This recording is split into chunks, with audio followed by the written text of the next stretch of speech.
Today's video is going to be all about Halo Season 2, Episode number 5, entitled Aleria. There will be spoilers, but this series that I'm putting together is my video reviews for Halo. We'll talk about what the story was about, what kind of the contradictions or ancillary facts that they added to the lore and the canon that we know of Halo, and just my general thoughts on it. But I want to say I love this episode. I've watched a lot of other video reviews on this, and the hot thing continues to be to just shit on things. I don't know why.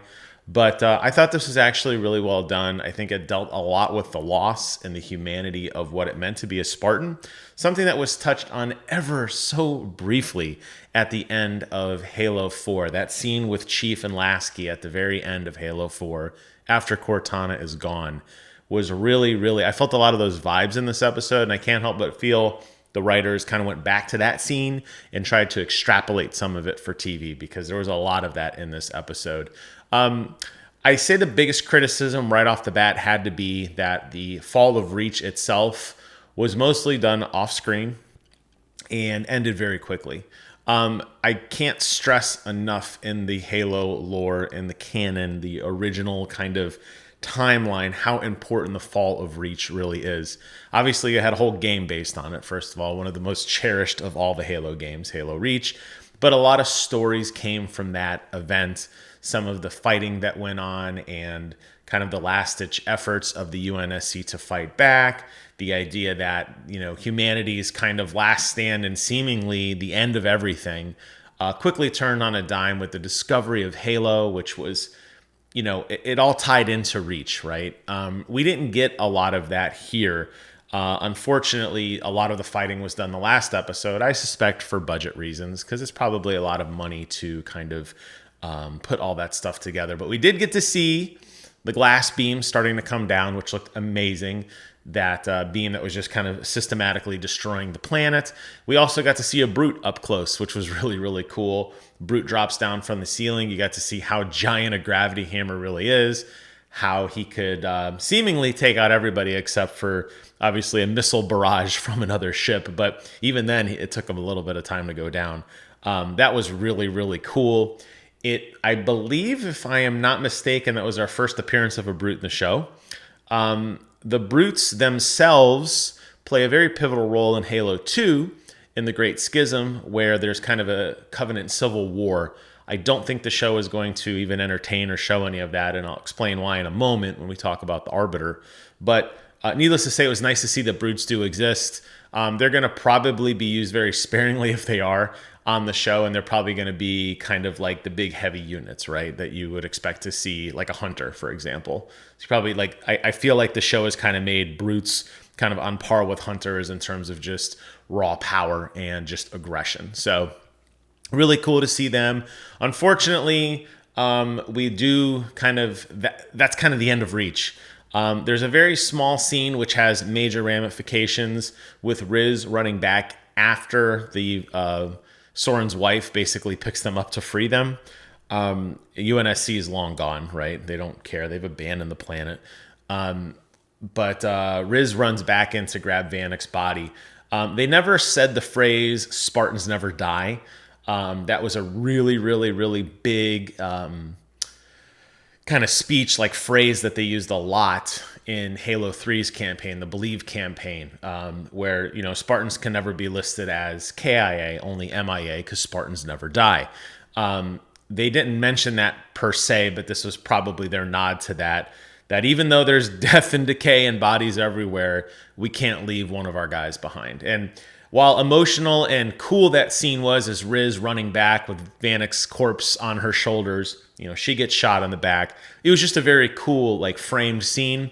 I can only imagine, like, logically, the engineer in me thinks about all these other UNSC corpses laying around as she's, like, pushing them out to get to Riz's body only, which a little humorous, but it's a little morbid as well, but interesting nonetheless. So Vanek, Riz gets Vanek, she gets shot in the back.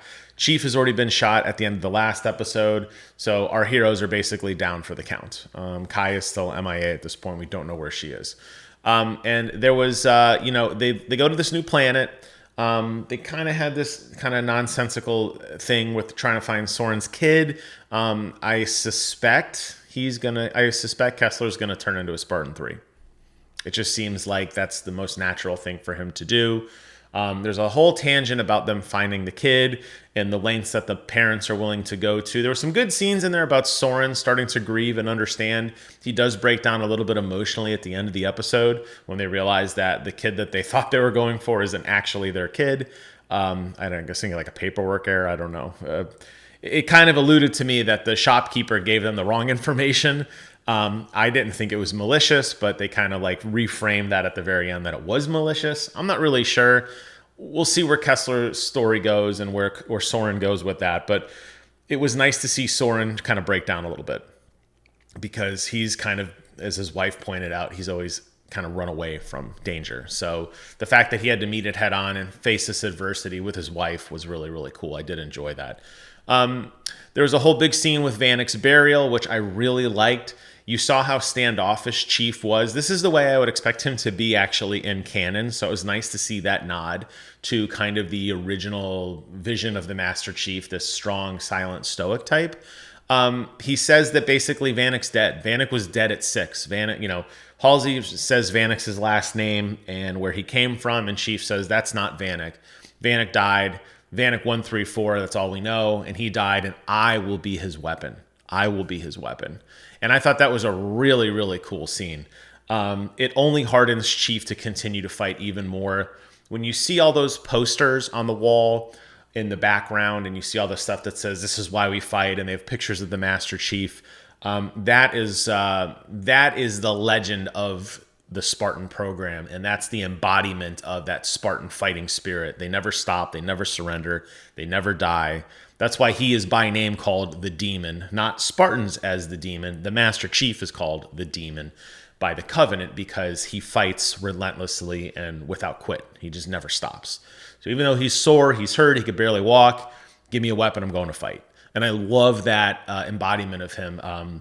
He does do some internalization. He has some pretty good discussions with Halsey, I thought, walking through kind of why was he chosen and what does this mean and where does he belong and what is his role? Is he not just a tool to be discarded? He didn't have a life. He doesn't have a future. His whole purpose is to fight. That's all he knows. And he doesn't care about anything else.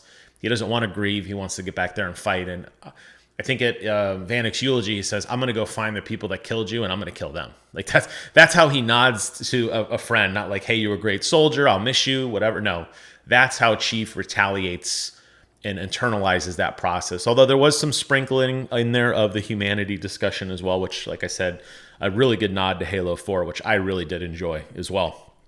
The other big part of of Chief kind of understanding that he has to go back and fight, I think is going to lead to some major ramifications as to how the rest of the series falls out. So recall that in the original story of Halo, it's Cortana that leads them to the Halo ring after this kind of discovery by Halsey on the planet and kind of finds these artifacts. The idea is that humanity as a whole, all of humanity, is the benefactor of the mantle of responsibility, which is basically all the alien technology left behind from the past. They've kind of dropped that in the show. It was very clear in season 1 when they talk about the chosen ones. McKee is clearly a chosen one. John is obviously a chosen one. Kwan is a chosen one as well. So in this universe, instead of humanity as a whole having these kind of special abilities, this embedment DNA inside their body, it turns out that it's just a select few. So that kind of makes the whole thing of the Covenant attacking Reach seem a little weird because the Covenant wanted to kill all humans, not just a select few. But again, I'm not nitpicking the story because, it's obviously gone off on its own tangent at this point. We're just going to enjoy the ride. Or maybe not enjoy the ride if you're every other YouTuber on the planet, other than me, I guess. I don't know. But so there is that little tangential piece there. The other part of it too, though, is that the Prophet, or I'm sorry, not the Prophet. Yeah, well, I mean, technically part of the Prophet, but I meant the Arbiter in particular. The Arbiter was kind of retconned into Halo 2 as the leader of the front attacking. The reason that things didn't work out the way they wanted, that Cortana escaped in the original book, is in the story is, the prophets blame the Arbiter specifically. They brand him as a heretic, and they basically send him on suicide missions. Through those discoveries, that's where the Great Schism starts, against him fighting the brutes. He comes to realize what the Halo rings really are, and he basically turns and kind of leads this rebellion against the Covenant proper, eventually solidifying as the Sons of St. Healy and this kind of unification of the good bad guys, essentially. In this version, the Arbiter, who still hasn't really been called Arbiter by name, I don't think, although it's very clearly him based on the armor on his mandibles, he's talking with McKee, and she basically convinces him that he's the chosen one. And instead of returning back to his home planet, High Charity, he basically does a U-turn and he's going to go follow McKee now. So he believes in that vision. That's what turns him into the Arbiter. And I think that is what's going to start kind of this rebellion and this infighting of the Covenant as opposed to what we saw in the past. So little different take. Obviously, there's a lot of pieces of the story that are sort of there. Some of these shreds of storyline that have been kind of redone to fit into this Silver Universe narrative. It gets increasingly harder each week for me as a fan and a critic and as a super fan to be able to kind of try to rationalize some of the behaviors because I have so much backstory to fill in on. The last scene we see Kai at Onyx, which is just right out of the books as well, opening the door and getting ready to train a bunch of Spartan 3s. Spartan 3s will play a very pivotal role in the upcoming battles against the Covenant. I'm very curious if we'll get to see Tom or Lucy or some Silver Universe representation of them. The infamous Operation Torpedo comes to mind, where we basically learn that Spartan 3s are expendable just to buy time for the UNSC to retaliate. We'll see how far the show takes that theme as well, based on the fact that they've taken so much on this episode of morality and humanity and what is a tool versus a weapon and what does a soldier mean and what does it mean to be something. I hope that they'll continue that plot thread and maybe Kai will come to realize, just as Chief has, what her place really is. No Kurt in this universe, unfortunately. It looks like Kurt has been replaced by Kai, but basically Kurt in the canon was the guy who basically led the Spartan 3s, and he has some phenomenal stuff coming up. So I hope they transition a lot of that to Kai's character because she could have a really wildly cool story arc as Onyx evolves over the next couple episodes before the end of the season. In closing, I thought it was really good. I thought it was a really good introspective on the trials of war and watching characters internalize this massive loss to them and what are they going to do about it. It makes sense that a lot of people could be frustrated because it has deferred so far from the source material. I still believe that this show would have been better served if it stuck more to the original. And I think that's a video for another day about just how wildly we've gone off track. But unfortunately, a lot of these television adaptations of source material like to put their own spin on it. And it really kind of frustrates the core fan base. I'm not frustrated. I'm just happy to have any more of Halo, even if it's not canon or not real, or it's just an ancillary part or like a what if or an Elseworld tale of Halo. I'm just happy to have it because I can just be, as a fan, just excited for it. It's hard, it's hard for me to criticize something when the brute drops down from the ceiling and I jump off the couch and I'm shaking my wife in the shoulder, screaming, "Oh my God, it's a brute!" Like you can't take that excitement away from me. So I guess I'll be the last reviewer on the planet who actually appreciates this show for what it is. And I can't wait for next week. That's all I have for today's review. Thank you guys so much for watching. Take care of yourselves. And until next time, I will see you guys on the other side.